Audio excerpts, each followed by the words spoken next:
আমরা আজকে যে অঙ্কটি করব এই অঙ্কটিতে একটা সার্কিট দেওয়া আছে আর সার্কিটে বলা আছে যে ভোল্টেজ কত R1 দেওয়া আছে এবং R2 দেওয়া আছে।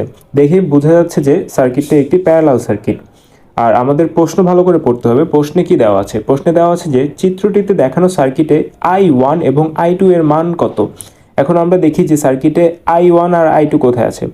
এই 2 ভোল্ট দিয়ে টোটাল আইটা যখন যাবে তখন আইটা দুইটা ভাগে বিভক্ত হয়ে যায়। একটা হচ্ছে I1 যেটা R1 রেজিস্টরের মধ্যে দিয়ে যাবে, আরেকটা I যেটা I2 সেটা R2 রেজিস্টরের মধ্যে দিয়ে যাবে। তাহলে বলো তো এই অঙ্কটা কিভাবে করতে হবে? আসো তোমাদেরকে কিছু হিন্টস দেই। এই অঙ্কটা তোমরা ওহমসের ল দিয়ে আসলে করতে পারবে, যেটা আসলে V = IR।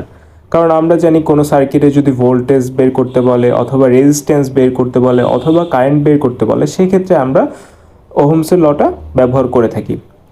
তো এইটা যেহেতু আরেকটু তোমাদেরকে বলে রাখি যে এইটা যেহেতু প্যারালাল সার্কিট, তো আমরা কি জানি প্যারালাল সার্কিটের ক্ষেত্রে কি হবে, এই A আর D বিন্দুর যে বিভব যেটা হচ্ছে 2 ভোল্ট, B আর E বিন্দুতেও কি সমান ভোল্টেজ হবে না? কারণ প্যারালাল সার্কিটে কখনো কি ভোল্টেজের পরিবর্তন হয় না, ভোল্টেজের কখনো পরিবর্তন হয় না। কিন্তু এখানে যদি একটা রেজিস্টর থাকতো আরেকটা, সেই ক্ষেত্রে কিন্তু আসলে তোমরা এটাকে প্যারালাল সার্কিট বলতে পারতে না, তখন তোমাদের তুল্য রোধ আকারে বের করা লাগতো। তো আমরা এই সার্কিটটাকে এখন অনেক সহজেই করতে পারবো। আমাদের জাস্ট খেয়াল রাখতে হবে যে এই BE বিন্দুর বিভব হচ্ছে 2 ভোল্ট, C আর F বিন্দুর বিভবও 2 ভোল্ট।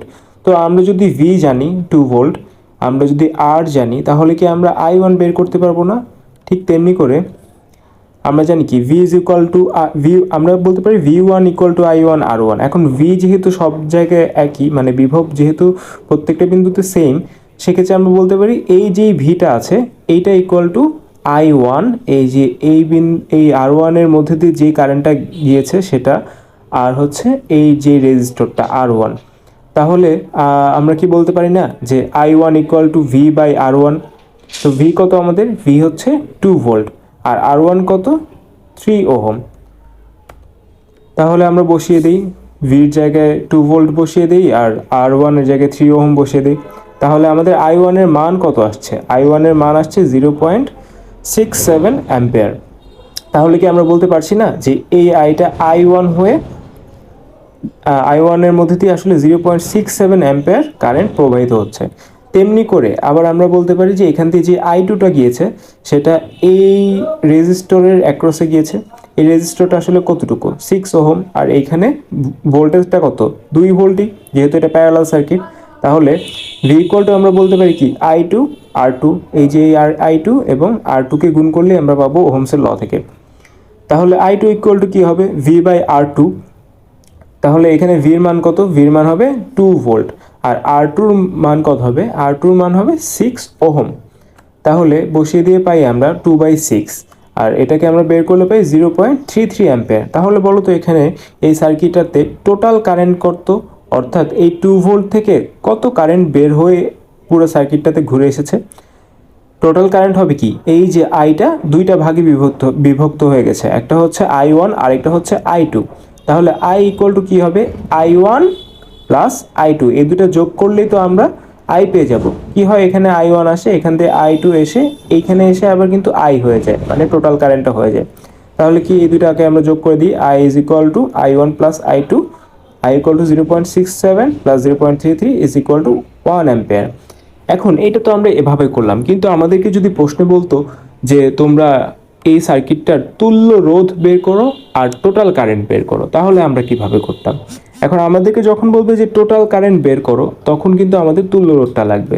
তো সেক্ষেত্রে আমরা যেটা করব যে তুল্য রোধ বের করার ক্ষেত্রে আমরা কি জানি, এই যে দুইটা প্যারালালে আছে, এখন দুইটা রেজিস্টর যখন প্যারালালি থাকে তখন আমরা খুব সুন্দর একটা ছোট সূত্র শিখেছিলাম, যেটা হচ্ছে যে R1 × R2/R2 + R1 বা R1 + R2। তো এই ইকুইভ্যালেন্ট রেজিস্ট্যান্সটা মানে কি, এই দুইটা রেজিস্টরকে আমরা কনভার্ট করে একটা রেজিস্টর বানিয়ে ফেলবো। তারপর কিন্তু আমরা জাস্ট V = IR, ওহমসের যে লটা আছে ওইটা ইউজ করলেই টোটাল আইটাও পেয়ে যাব, তাই না? যে আমরা বলেছি find total current and equivalent resistance. তো ইকুইভ্যালেন্ট রেজিস্ট্যান্সটা আমরা কীভাবে বের করবো? Req। তাহলে আমাদের আছে দুইটা রেজিস্টর R1 আর R2। দুইটা রেজিস্টরের ক্ষেত্রে কি হবে, উপরে রেজিস্টর দ্বয়ের গুণফল আর নিচে হবে কি রেজিস্টর দ্বয়ের যোগফল।